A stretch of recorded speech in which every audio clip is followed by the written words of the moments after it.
quê, Luciano? Quando a gente vai avaliar os artigos, esse aqui foi publicado no International Journal of Sports Medicine, eles avaliaram a correlação entre o efeito agudo e o efeito crônico. Então, hipotético, eu fiz aí avaliei o Anderson, certo? Aí quando eu fiz a avaliação do Anderson, eu notei que ele chegou, eu fiz o exercício, eu notei que ele teve uma queda da pressão de forma aguda, certo? Se ele teve uma queda da pressão de forma aguda, provavelmente ele pode ter, ele vai ter uma repercussão de forma crônica. Se eu fiz o exercício em Anderson e eu notei que a pressão dele não teve essa queda que a gente chama de efeito hipotensor, né? Isso quer dizer que eu poderia modular o volume ou a intensidade do exercício para que ele tenha resposta aguda, porque isso sim pode repercutir na resposta crônica. Então, esse é um ponto de suma importância. Então, nesse sentido, avaliem de forma crônica. Esse aqui foi publicado no International Journal of Sports Medicine e esse aqui foi publicado no Medicine Science, que também avaliou essa correlação entre o efeito agudo e o efeito crônico. Então, nesse sentido, é de suma importância que vocês façam essa avaliação, tanto agudo como de forma crônica, para mostrar para o seu aluno. O que é que eu posso monitorar?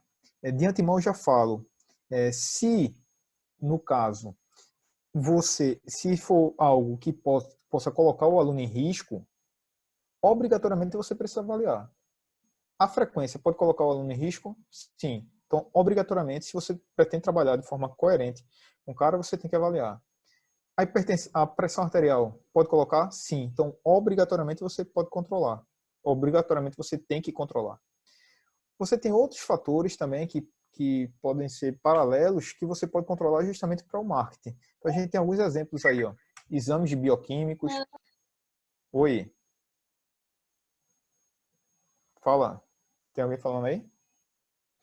Ó, exames bioquímicos, frequência cardíaca, pressão arterial, percepção subjetiva de esforço. A gente tem várias escalas de afetividade. Eu tento controlar isso tudo nos meus alunos, certo? E depois eu vou mostrar isso posteriormente. Deixa eu botar aqui.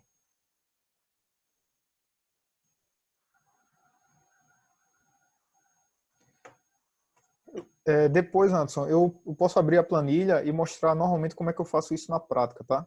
Então, eu vou mostrando e daqui a pouco a gente aborda aqui com o pessoal. Então, a gente sabe que a gente tem tipos de avaliação, né? Sem Avaliação problemas, diagnóstica. Luciano. Tranquilo?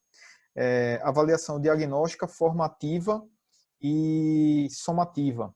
Todo mundo sabe, em relação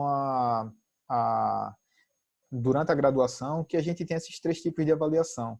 Só que, infelizmente, o pessoal não faz isso. Então, eu vejo a galera entrando na academia, o pessoal não faz uma avaliação diagnóstica, você não sabe o risco que aquele indivíduo tem e faz o exercício à revelia. E vocês vão ver que a característica do treino para hipertenso ela é totalmente diferente do treino para normotenso, certo?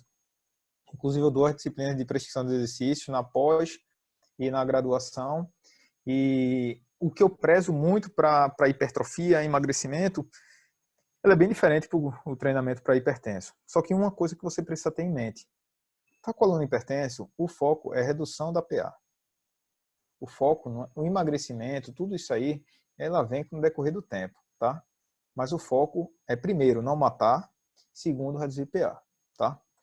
Então, hoje o que o pessoal avalia aí é justamente o parquet, né? De antemão eu já falo que isso é extremamente incipiente, né? Essa forma de avaliar, né? Utilizando o parquet, porque são algumas respostas, né? Só se o indivíduo vai dizer sim ou não, se falar uma positiva, isso vai ser direcionado para o médico. E até quando a gente vai avaliar a característica, ele mesmo já diz que isso aí é uma avaliação mínima do risco desses alunos. Certo? Então, de antemão, se ater a isso, ele é complicado. Eu fiz um jogo aqui